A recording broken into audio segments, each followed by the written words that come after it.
We recently finished this beautiful Toi Et Moi engagement ring for Anissa and Gareth. Here's a little bit of behind the scenes of how the stones were set. I've burred away any extra metal that is not needed to create a perfect seat for the stone, and then I go in with a bullet-shaped abrasive tool. This helps me clean up any burr marks and is the perfect preparation for polishing the underside of the setting.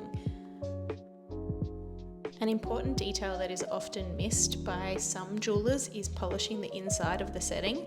This is just as important as polishing the outside of the setting.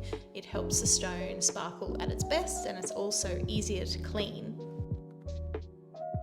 Using my prong pusher here to apply gentle but firm pressure to the claws of the ring. This bends the metal over the stone, and then, as you can see, I'm trimming it back to create the perfect shaped claw.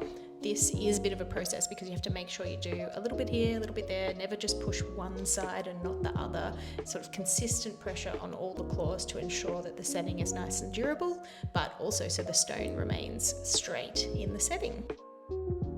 I cut the bulk of the claw away with my saw frame, but then the final detail needs to be done at a really small scale. So I use my sanding disc to come in and create the beautiful little pear-shaped claws.